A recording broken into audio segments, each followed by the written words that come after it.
卢秀燕说3月中要去访问美国，他很担心哦，现在人家以美论，所以要到美国沟通，说我们没有以美，我们哪有以美？没有哦。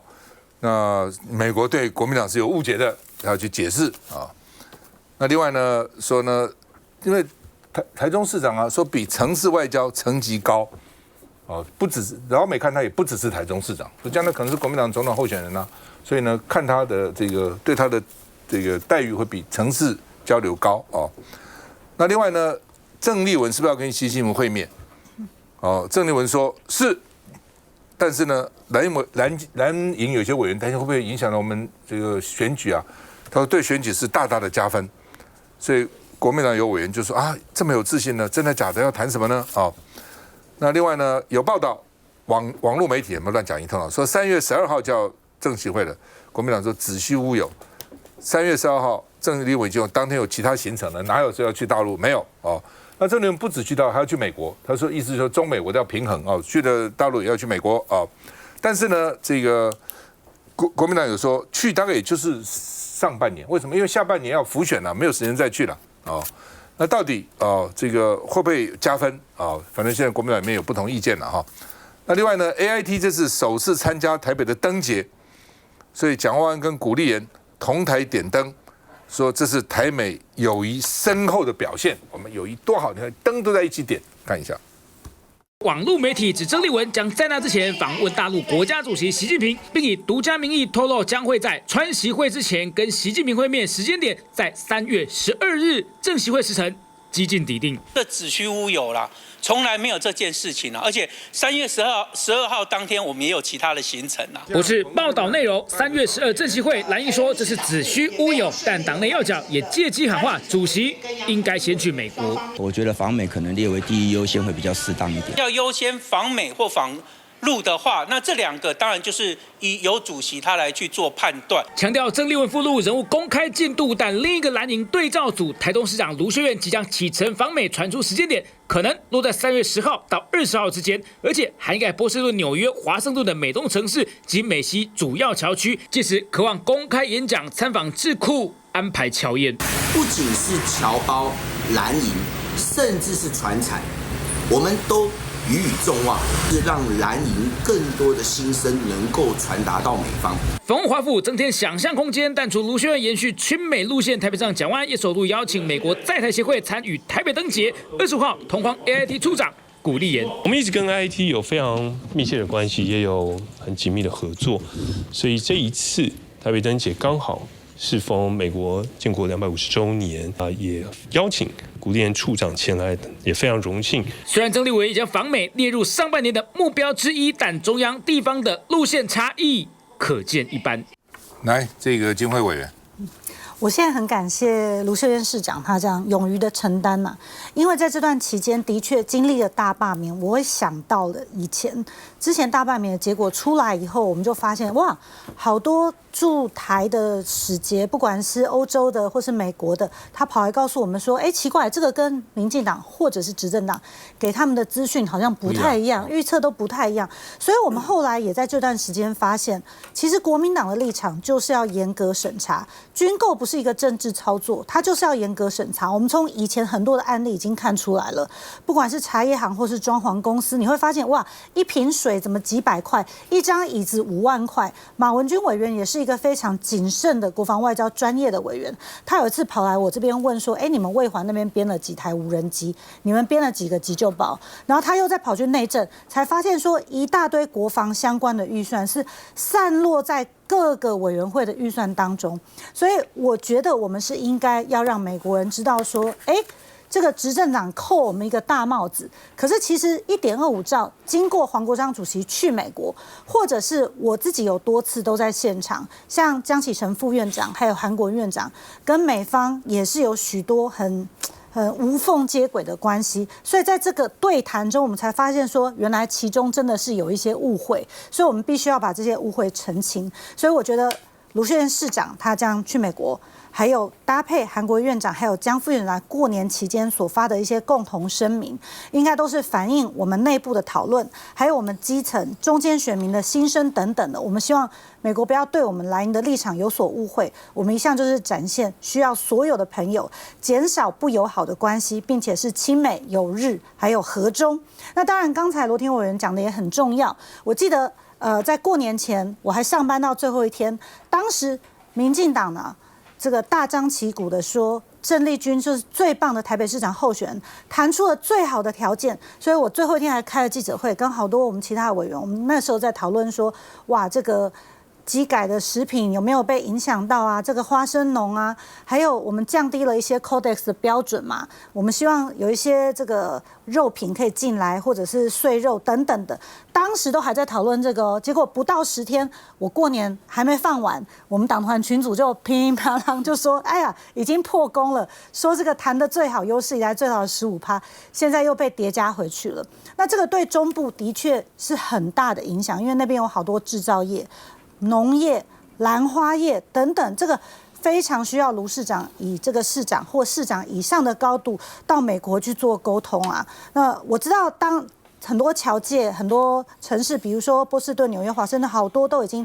办了这个侨宴要欢迎他。我也很希望他有所收获，毕竟他到东岸也到西岸，他到西岸谈一些科技产业，到东岸就是政治中心嘛。所以我希望他在这个美国之行回来，可以带给国民党、给美国澄清误会许多的事情。那我们下一个会期也是提出我们自己的版本，那跟民众党一起，我们希望带给国人就是哪些为什么过去很多军购被延档，或者是超买，或者是说，奇怪，为什么把一些应该要编在行政预算里面的，却塞到这个特别条例里面来？为什么有这么多必要？我们希望可以列出来哪些武器是真的有用，哪些是我们该买的，一样一样的让国人来看清楚。这个就是我们国民党党团的责任。感谢。我是觉得这个卢秀燕的这个访美行，当然这很可能是她想要去争取这个总统的这个一个高度上面的一个起手式了。我觉得这点在这个她个人的角度来看是可以这样去看待她的啊。但是如果再放大点看，再看郑丽文，再看我们刚刚讲到的有关于呢不管是呢这个国防的特别预算或者关税等等问题，执政党的处理的时候，我觉得这是一个政治上的问题，就是台湾的政治永远有一个所谓的亲美跟亲中的问题。那站在我们监督执政党的立场来说，我是真的觉得我们的政府过度亲美，他必须要去学习像欧洲他们呢某个程度来讲，你说就算不去谈两岸之间什么血脉啦，什么中华文化，你单纯去谈杠杆就是去做某种程度的战略跟战术上的操作，你都应该跟中国大陆里面维持相当程度的一个关系，才好在跟这个美国跟中国之间去做一些相互的这个制衡啊。但反过来说的话呢，其实对于这个在野党对国民党来说，我觉得当然他必须要去考虑到，因为目前看得到我们刚刚看到那么多的一些报道，那些国民党的立委们积极出来澄清说，没有啦，没有3月12号啦，你就可以理解到有关于曾丽文3月12号如果要去见习近平的话，对于选举来说，国民党的基层有多么的担心。所以我觉得这个对国民党来说也必须要去思考一件事情了就是说因为我觉得这有2个很简单的事情。第一个就是说，到底这个见面这件事情会不会被利用成整个是选举期间的贴红标签？这一点事实上是郑丽文必须要去考虑到。但是郑丽文非常有信心，他觉得他这个是开大门走大路，他讲的是和平，那他的论述就要够清楚。但另外一个很可能会不如他预期的，就是说今天刚刚这个香伦也特别提到了，因为其实这个习近平先前已经讲过了。他跟川普警告说，你的军售给我注意一下你要给我谨慎一点那这件事情的话呢，为什么今天韩国瑜会说话，会说什么那个叫什么东西的叠加关？对，我觉得他会讲这个话，要国民党注意一点。原因是在于说，其实有没有可能，因为到目前为止的话呢，川普手上的关税筹码越来越少，他已经被判违宪了，所以他今天要去跟习近平谈的时候，他还有什么筹码？他本来是有关税筹码的，大棒子要挥下去的。那虽然这个中国不太理他，但至少是一个筹码。现在连这个筹码都没有了，所以对于习近平来说的话呢，他很可能这个时候对于美国，他可以有更多的要求，包括要求你军售给我吞回去。如果说他真的军售，他不管是暂缓也好，削减也好，到最后会不会被美国跟尤其是民进党操作成说，你看都是国民党党的，所以事实上是美国很可能是因为中国的压力而改变了军售的这个整个的清单，但很可能到最后会被操作的人说都是国民党党到最后的话要背黑锅，所以我觉得这件事情事实上呢是国民党必须要去考虑到，也是韩国瑜特别提醒的一点。那再一个就是说，我觉得到目前为止的话呢，坦白说，你说3月12号可不可能成真？当然第一个是说行程已经排了，不太可能成真。另一方面，我也在想，对习近平来说，如果说他3月底4月初就要见川普，而川普目前的话这么衰。就是说民调也低，关税又这个踢到铁板，然后目前看起来的话呢，整个的这个其中选举看起来连党内都有一些异的声浪的话，其实习近平需要打台湾牌吗？或许不需要。所以他打台湾牌的意思，他需要见郑丽文吗？或许不需要。所以我目前来看的话呢，政协会的这个主导权事实上是在习近平的手上。就是因为郑丽文已经说了嘛，我希望上半年能够见。那上半年什么时候呢？是习近平决定的。那习近平会可以决定我在川习会之前见，还是川习会之后见。那所以我觉得这部分的话呢，其实我觉得民进党不需要过度的去做文章了。我觉得这个目前看起来这个球是在习近平的手上，而且习近平未必会在川习会前需要去见郑丽文。我觉得这部分有他自己的考量。所以回过头来看，撇开政治不谈，我觉得面对关税问题，面对这个国防特别预算问题，它不是一个政治的问题，它不是一个民进党跟国民党亲中亲美的问题，这是一个我们国家利益的问题，是我们的国家的执政党以及在野党是否共同的为我们的预算把关的问题。大家谈的时候都会分两种谈，关税花了多少钱，国防预算花了多少钱？请问你为什么不合在一起谈？合在一起谈是谈了20多兆，我们花了20多兆，其实很多人都在讲说，其他国家很多谈军售的项目是放在贸易的清单里面的啊，它不是也是买卖吗？也是买卖啊，我买你武器不是贸易吗？也是贸易啊。那为什么要分两边谈呢？当你把它合在一起谈的时候，20兆，请问我们换到了什么？请问我们换到什么？第一个，换到协防台湾吗？没有。换到关税15%吗？不好意思，现在没有，所以没有啊。那接下来问题是我们的承诺的东西都一样造就啊，大采购造就，大开放造就，这个大投资造就，有这样子吗？刚才香龙说日本也不敢吭声，没有，日本哪里不敢吭声？他是因为他要去见，是因为高市长们要去见川普，而且呢，他希望川普同意他安保3条件，同意他修宪，所以他才愿意说5000亿照样给你嘛。那南韩也是一样啊，南韩有没有换到东西？有啊，他要换到核子潜舰不是吗？他希望这个美国点头啊。那么这个目前就是因为他们都有东西要换到，所以目前没有打算重启谈判，但是也没有马上过哦，但是只是没有重启谈判。那请问我们不要重启谈判，我们换到了什么？我们有换到什么任何东西吗？我们付出这么多，有换到比人家更多没有啊？所以你除非翻到很多东西是台面上面看不到的，那你告诉我。那我们愿意支持你。那如果台面上的也没有，台面下的也没有，请问为什么不能够重启谈判？就是民进党现在在强调，就是说 ART 我们有很多优惠，他没有把 MOU 放在一起，他这两个是在一起的。是啊 ，MOU 是承诺去美国投资5000亿美金，然后 ART 然后关税有些，你这两个是绑在一起的。你这边不谈那个，你只谈这个，哪有这种谈法？你当然是绑在一起谈嘛，这是一个。郑丽文该不该去大陆？去年年底郑丽文刚当选国民党主席的时候，大家还不知道到底他会几月去了。但以现在来看，我不认为说3月在这个习近平跟川普见面之前，郑丽文会去，没有几天了嘛。习近平就1个月啊。对，川普已经讲好他是3月30号要去，3月30号，现在已经2月底了，怎么可能？所以我觉得是不可能的。所以郑丽文要去，一定也是跟这个川习会之后了，不会之前了哈。他也没有说之前要去啊，这是一个。为台湾好，郑丽文去好不好？好，沟通总好啊。你民进党不沟通，那国民党也不能沟通吗？所以沟通都是好事情，两岸之间是要沟通的，尽量沟通，尽量多沟通。那对国民党的选举好不好就不一定了，因为民进党之前就是在讲的，说你看看郑丽文为了政协会啊，所以什么党军购啊，这要买门票啊什么，那是当然知道是乱扯一通，这跟这有什么关系？但是选举的确。选举当然两边的积极支持的也不用考虑了，反正支持蓝支持蓝，支持对，你也动不了他们，中间选民有可能会移动，那现在问题就是说，去对选举好不好，是看你替台湾争取到什么好的条件没有。如果你跟这个习近平谈得很好，习近平对台湾的确这个表示非常大的善意，当然是好，但是共产党要改变是很不容易的，这点郑丽文一定要注意，就是说你要让共产党改变他的讲法。他是很难的。如果他还是铁板一块，讲的还是这一套，那你争取到什么？所以这点事先的作业是非常重要的，一定要讲好、谈好。我去，你对台湾到底能够释出多大的善意，对台湾有多大的好处？哦，这点是非常非常重要的。休息一下再回来。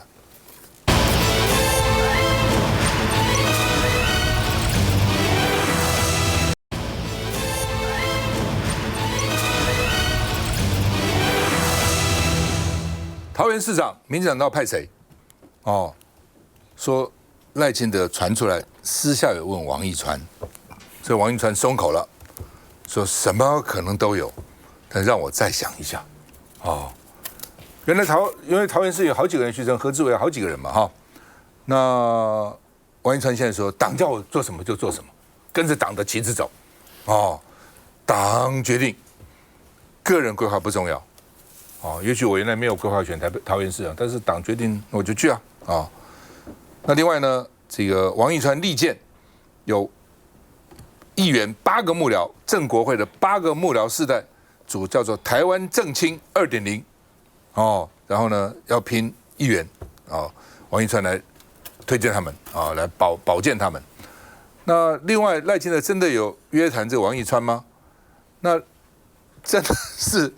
找不到廖化吗？蜀中无大将，廖化做先锋哦。那没有大将，至少找个能够做廖化，连廖化都找不到吗？会这样吗？我们看一下。正青出身，市政出局。以王一川为中心，正国会幕僚世代出击，冲刺2026年底议员选战。这一位要多讲一点，嘿，因为他是我的国会办公室主任。打出美女牌，在标榜近10年幕僚经验，这回王一川国会服务处子弟兵都出战，正巧碰上参选人生日，现场直接庆生许愿。都能初选过关。不过正国会的大母鸡王一川全台辅选，但现在是否有新任务？因为前一天民进党中执会后，总统特别接见他，似乎就是征询他参选桃园市长的意愿。我跟总统是常常这个讨论时政啊。那昨天的跟总统在中央党部啊，基本上是聊了全国大部分的选区的选情了哈，包括我自己的规划啊。那目前呢，看起来啊，这个什么可能都有啊，还有时间，也让我自己再想一下。这句什么都有耐人寻味，最后的临门一脚似乎就差王一川的意愿，而桃园在地小鸡已经等不及母鸡就位，由他来担任母鸡，代表民进党出战2026年的市长选举，确实非常的适合。请赖总统不用多想，台北就是提名沈伯洋，桃园就是提名王一川，他们一定是最强的组合，让蓝营都严阵以待。民进党尚未提名的7大县市，如今似乎看见曙光。来，嘉玲。是，我想在民进党来说，新北已经底定由苏巧慧来出战了哈，但我们在台北市还没有找到适当人选，在新竹市、在桃园也都还没有找到适当人选，所以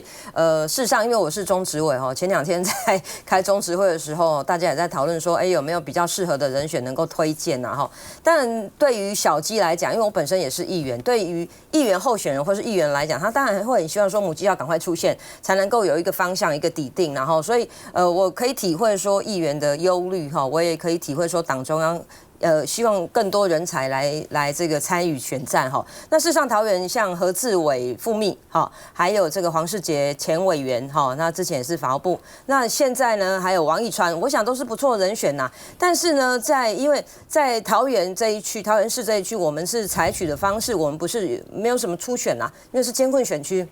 所以是用这个应该是用征召。那征召之前一定会征询一下相关的人选。至于王一川委有没有被征询，我不是他，我没有办法帮他讲话哈。但是确实他住在桃园，桃园相关的人，我想应该党中央选对会都会征询一下，问一下有没有适当的人选、优秀的人选可以推荐啊。我也在此呼吁大家，有优秀的人选欢迎推荐给我们民进党哈。确实这3个县市还没有找到适当，还有花莲台东台东有。台东是陈营，对，花莲也是很艰困的地方啦哈。我想这个都是开放式的，欢迎大家来报名啊。洪薇怎么看？我先讲一下卢秀燕访美，或者是郑丽文要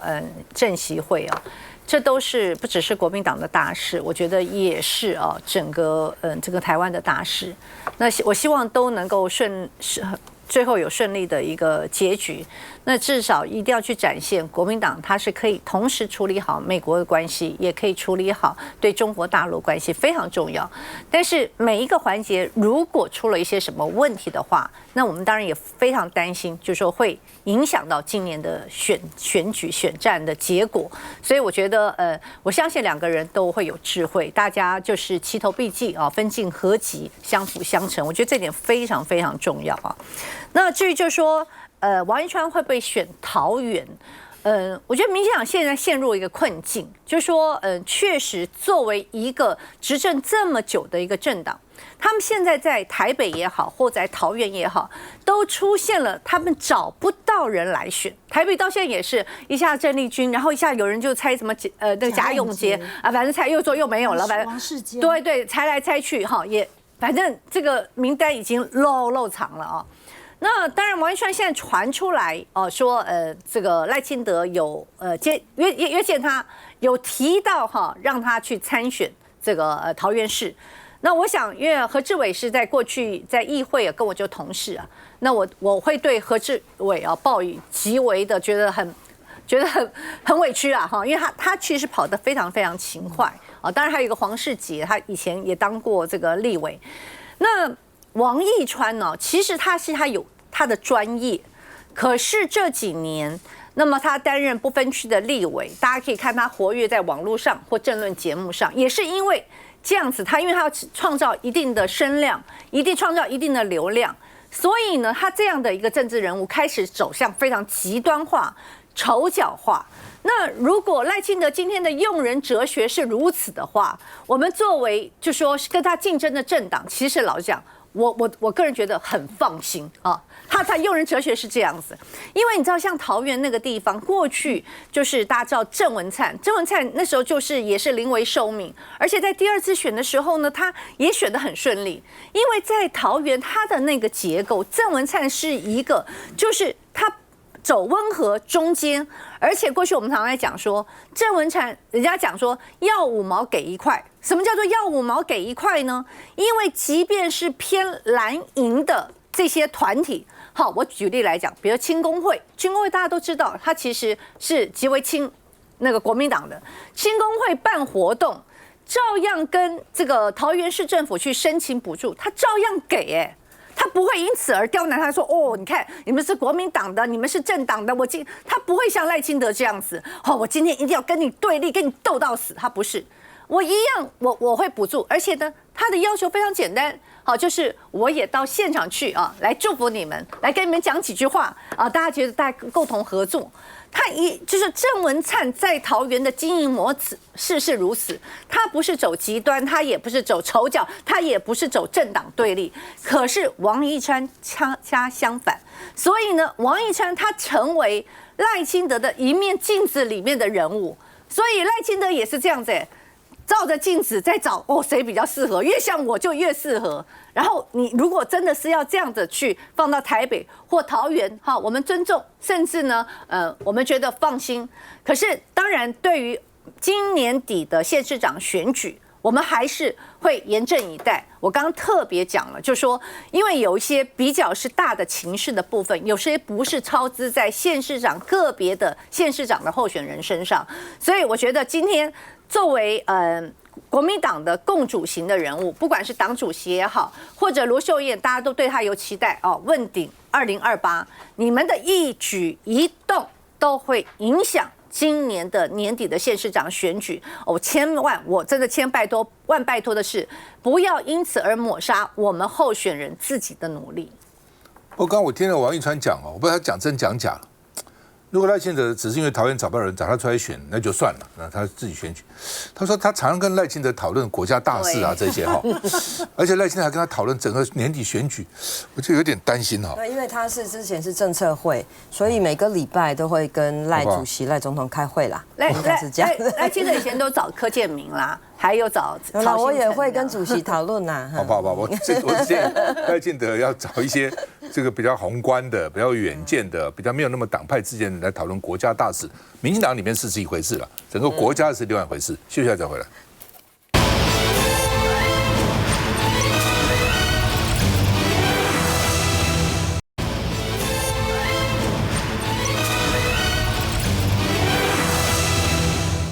那新北大家关心了哈，因为黄国昌曾经讲过哈，新北不会有2个人啊，而且呢会要选出新北最强的团队。那最近有人说，柯文哲反对，黄国昌说他公开说过的话一字都不变，哦，绝对没有改变啊。那而且呢，他说，因为有人说柯文哲强迫黄国昌选到底，为了这个民众党的前途，黄国昌否认说柯文哲没有强迫我的新北市长选到底，他说会向人民展现联合政府的理念啊。那另外呢，柯文哲也重申说我没有逼迫他，一切照规则，民调跟合作模式要一包来处理。换句话说，不是只是谈合作，也不只谈民调，而且会有一个 SOP， 要有共同政见，也要讲清楚民调要怎么比，将来要怎么合作，是一包来处理的啊。那另外呢，这个李四川、黄国昌到底将来怎么合作？谁出现？谢国良说，规则要能够服人，就是规则他都同意，然后按照这规则来进行啊。那另外呢，国民党是预计3月征召李四川，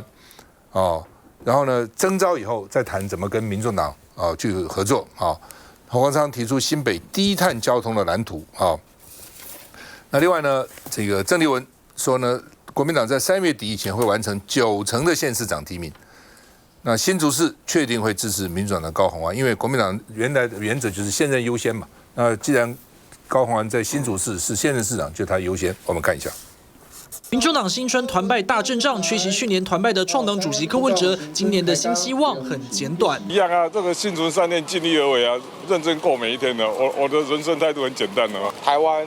可以由合作代替对抗，由团结代替分裂，合作才会赢，似乎也在比喻蓝白合。国民党主席郑丽文说，预计3月就可以完成国民党至少90%提名，下阶段才是蓝白合共同政见。而身为蓝白合示范县市，基隆市长谢国良也给建议：制度要公平，规则要能够服人，2个政党之间往来要密切，感情要维系。台湾民众党不会有什么既定的立场啊，我们就是开大门走大路，用最大的诚意跟善意。针对外界质疑，恐怕不甩承诺参选到底。黄国昌重申说过的话一字不改，曾经公开说过的话，到现在一个字都不会改变。黄国昌讲话之后有一个 SOP 嘛，先有共同政见嘛，那同时也要讲清楚嘛，民调怎么比，那如果要合作的话，将来要怎么合作啊？这会一包处理嘛。大概至少90%啦，90%的提名应该在3月之内都会很顺利的推动完成。那接下来就是蓝白合作的部分。南萱。我觉得这个柯文哲当然这段时间他就重新再复出之后啦，这个满血回归啊，那看起来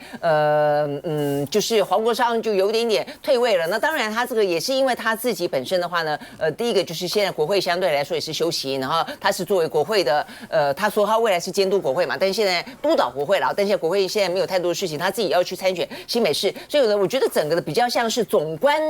选情的这个舞台就让给了柯文哲哦，所以柯文哲最近话是真的还蛮多的哦。但是我觉得在新北市这个部分的话，我相信他必须要去尊重黄国昌了，而且名义上来说，黄国昌还是党主席哦，所以如果说呢，今天他真的会因为这个柯文哲出来之后，很多东西过去黄国昌讲的对你不算数的话，那我觉得这个就是第一个，民进党内部会很乱；第二个的话呢，民进党会有很多见缝插针的机会。那么接下来的话呢，蓝白合也有很多不晓得这个多头马是要跟谁去谈的问题。所以我觉得这部分的话呢，应该希望能够去相信他们。更何况，我觉得目前看起来蓝白合的话，从新北市的例子来看，我觉得很简单，会对应到新竹市嘛，哦，那就是新竹市如果是高虹安，新北市是这个李四川。如果说今天这个柯文哲可以说让黄国昌继续选到底的话，那么新竹市也可以有国民党的继续选到底啊，哦，所以我觉得这个部分事实上是互相啦，哦，所以我觉得重点还是在于说，蓝白合之间到底是应该用什么样的一个机制，可能要把它给讲清楚，因为当初的话，总统选举的过程当中，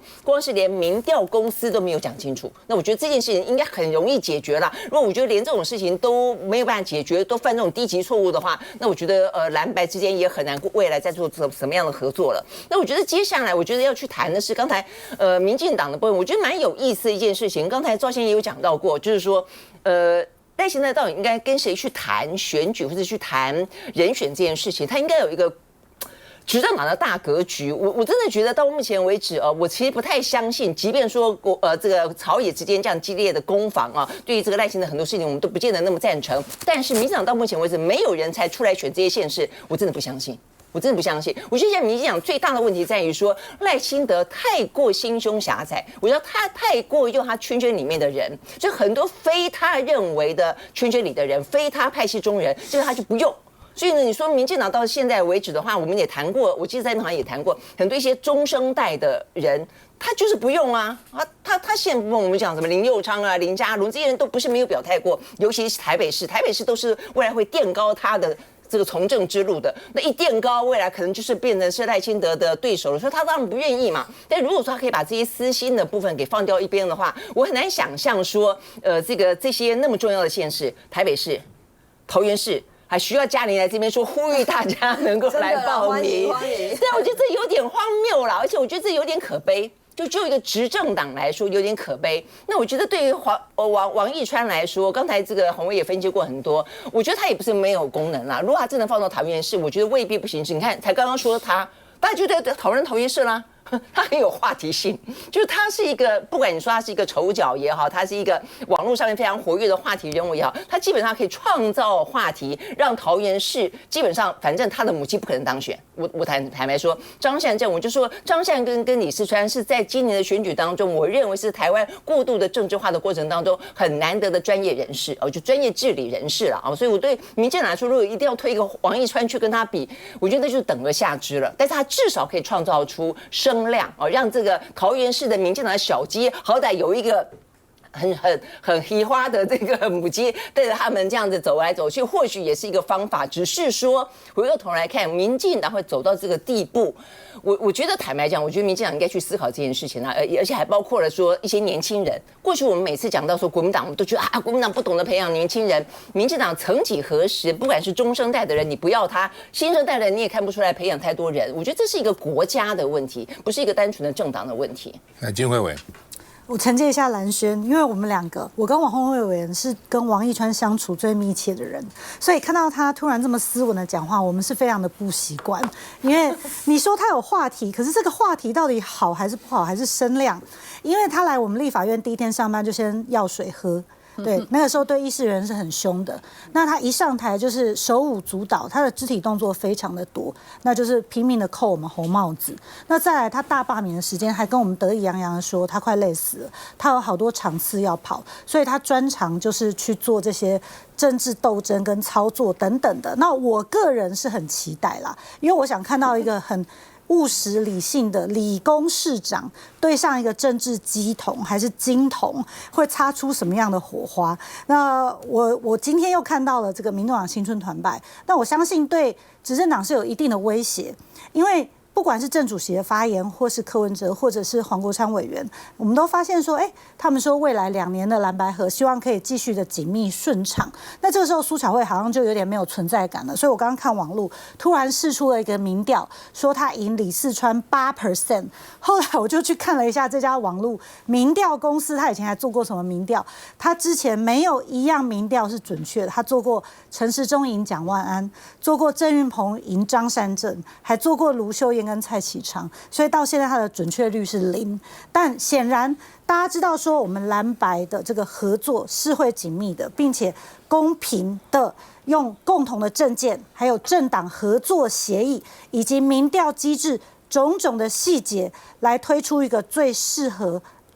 这个县市的人选，让多数的民众信任，可以为人民服务的候选人。那我跟洪委员，当然跟黄国昌还有跟李四川都有很多深入的接触。不过对于我们过去2年而言，我印象最深刻的就是在会期结束，当时其实他们都已经快要卸任，但他还想再做点事，所以两边的智库有对接，里面也有包括我，所以我们就去参考了英国的、各国的，还有新加坡的，就是台湾未来账户。所以当时很多深夜的开会，我们就去讲说，两边有什么共同的想法，希望让国家一起来投资小朋友的未来，所以也就有了这个儿童未来账户，那也列为下一个会期2个党的优先法案之一。所以当时我们就知道说，这个合作是很紧密的。也许洪委员可以去分享你们3长的合作，也是很多都是蓝白合都是在我们立法院是落实进去的。柯文哲出来一段时间，刚刚蓝轩讲满血回归哦，那黄国昌将来可能要去搞这个新北市选举的呢，蓝白合有没有问题？目前没有问题，但是我觉得柯文哲跟黄国昌之间的矛盾有可能会慢慢的台面化，因为两个人的风格差很多。那我觉得我们刚谈的两个人，我承认我在过去我觉得我低估了黄国昌，我觉得黄国昌在政治上面来讲呢，表现的比我预期中要优异，而且稳定非常多。那他对他的未来性我基本上看好，但是我觉得大家不应该低估王一川。在上一次的立委，在赖清德担任总统任内的民进党的不分区立委，只有2个人是有特别意义的，一个叫沈伯洋，排在第1个；一个叫王一川，排在第14个。那沈伯洋呢，通外神，但是呢，王一川通内鬼，这个呢意义非常非常重大。你知道，要通外神、通内鬼，这2个条件都具备。记不记得上次呢立委选举的时候，民进党呢满满的车厢广告是抢救一川大兵。那时候大部分人呢对王一川其实是没有什么概念，这是谁呀？需要民进党这样大动干戈的登广告抢救他。那时候我们只是觉得算席次啊等等，在冲选票。不，其实王一川呢在。他刚刚呢，在金辉提到，就是说他是民进党很久没有出现的政治鸡同型的人物。那这种呢类似呢，就是呢动漫里面的这种的萨满教的萨满的角色。什么叫萨满？就是他不提供真相，他提供热情。那种的热情，基本上面，他只要能够把神的语言呢翻译给呢平凡人听，就是他能够把赖清德、把民进党那种他不知道他在干什么，可是王一川讲一讲说，好像呢底下人听得懂了，只要能够把底下的热情呢能够煽动起来的这种的鸡桶，民进党其实在长时间执政之后。民进党不会注意到，民进党已经高度的精英化了，越来越喜欢呢穿西装、打领带，用很高的、很学术性的语言呢去做呢政策表达，已经很久没有出现王一川这种鸡同型的人物。我说鸡同是要能够把神的语言翻给一般的平凡人听，所以呢，他通内鬼非常的重要。那你不要低估王一川呢，在选举当中，因为现在其实对民进党来讲，最需要的就是煽阴风点鬼火的人，当不当选还不见得重要，要能够把民进党热情煽起来。因为今天的张善政，他有一个特异功能，就是他到什么地方，那个地方的政治就变得非常冷。他一到的时候，他当行政院长一样就把政治变得非常冷，那这是他的特性啊。所以在桃园现在政治是非常冷的，平常在桃园几乎没有什么政治话题，他就是反正把桃园做好，然后呢，桃园对他的满意度也很高，大家呢就从此过着幸福快乐的日子。可是呢，对于要选举来讲，桃园一直都这样子，对民进党来讲伤害太大了。因此现在把王一川放进来了之后，让一个鸡同去跟一个呢有专业的科研背景的，像是张善政这样去对垒，那个落差非常非常大。就简单讲，就是把一个网红型的鸡同型的人物呢放进去，对于现在的民进党在桃园选区里面，它会发生一些鲶鱼效应的，起码比现在摆在那个地方烂，或者勉强提一个地方型的政治人物来讲要好，所以不要低估王一川。接下来再回来。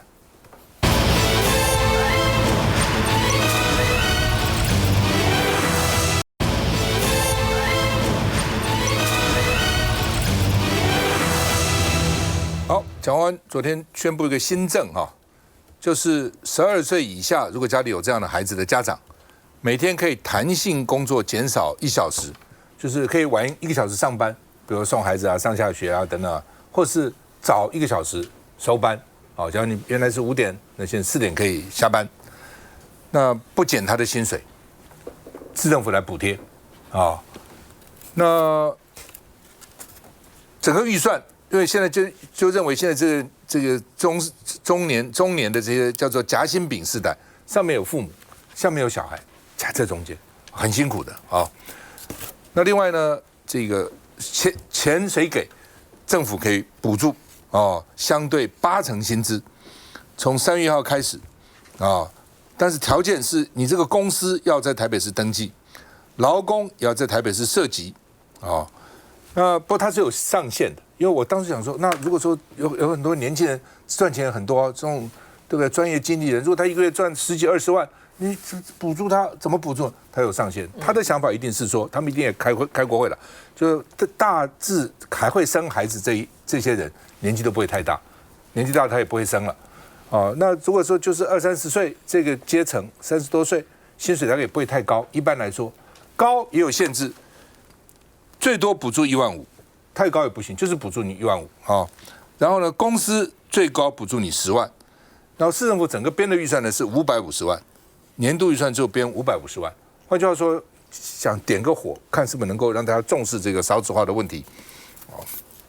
那另外呢，这个会不会？当然有人说要配套了，因为这个同事都去带小孩了，那他的工作怎么办呢？是不是变成他的同事要来负担呢？所以。台北市说需要协调，万一有纠纷，不要让同事狂加班。实际上有些公司风水特别好，另外也许是学就一直在生孩子，就变成没有生的。他生孩子不是只有1个小时，1个小时4小什么陪产假啦、育婴假啦一堆还有产假等等，他同事就很辛苦，因为要做这些事情，所以这个工作怎么来协调，要稍微要注意一下那李四川到新北会不会做？李四川现在还没有批他的辞呈李四川说，如果台北是试办，现在是试办阶段嘛，新北也可以跟进那另外呢，台南市说我不跟进，我没有钱啊，台北市有钱，我没有钱啊，那干脆4点下班不就好了吗？干脆给什么钱？全部4点下班不就好了吗？那另外呢，陈其迈说，我高雄也不跟进，我们的托儿制度做得很完善了，所以不需要我们托儿就可以了那许书博。他的这个建议是说，第一个不应该强迫，第二个呢应该是鼓励不是强迫，第二个呢有些职位可能不能适用，第三有没有上限？有的他说他的想法就是，如果薪资很高的话怎么办？80%你政府能够买单吗？事实上没有，它是有个上限，每个人就是1万5最多看一下，我去年来，今年也来。但是记得好像昨天才来，今天好像又来。台北市副市长李四川向市民和国际旅客推荐行程，副市长的身份倒数计时，但李四川说，至今都还没接到市长公文。本身交接的工作，那完成的时候，我想在3月初应该市长就会核定。我到现在还没有接到市长给我批下来的公文。那也许啦，因为市长有一些考虑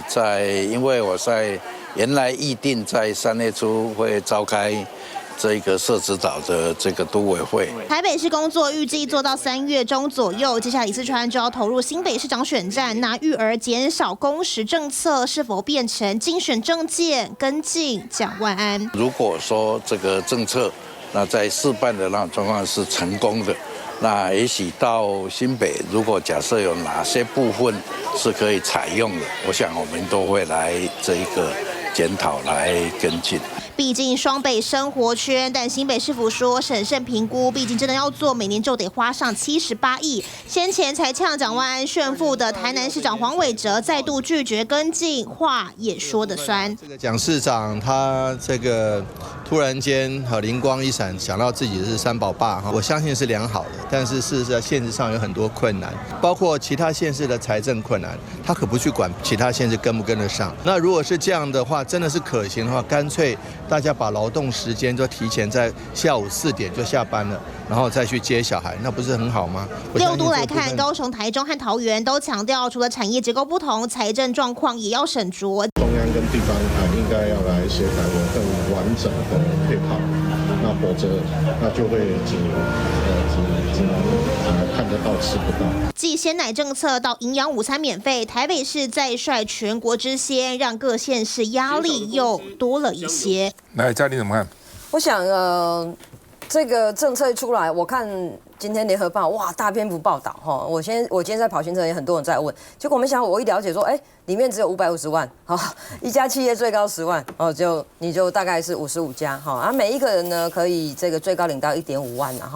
也就是说呢，我觉得蒋市长呢这个利益是良善的这个我先肯定他，但是呢他没有把话讲清楚。他一开始他应该先讲说我是要试办，好，而我们这些企业是要抽签呢，或者说你要先来申请，以申请的先后次序为前提，哈，这个话讲清楚以后，大家就会去看说，不是其他县市要不要跟进，而是说如果台北市要先做，先试看看会遇到什么问题，就劳方来讲，就资方来讲会遇到什么问题，诚如刚刚我们相关的报道讲的。如果这个同事他先离开了，他的工作谁来做？特别是服务业、餐饮业，好，他下班时间刚好是餐饮业最多人的时候，要怎么办？所以不同职业的类别、不同产业的类别会遇到不同的问题。那对资方来讲，对企业来讲 ，OK， 他这个钱不是直接入劳工的账户呢，80%不是，他是要你企业来申请补助。那大家就会想说，我为了你这区区的几万块，我要那么多的行政作业要去做，到底要去叫怎么认定？好，所以我认为说利益良善的政策，我们先讲清楚说这是试办，好，但是蒋市长蛮厉害的啦，哈，精神胜利啦，哈，大家都觉得哇好厉害哦，他又创造了一个话题，没有错。解决了三民进世代的内心的焦虑，但是实际上在落实在政策执行上面，是不是真的可行？我觉得我们还有待观察。我觉得这个事情啊，就说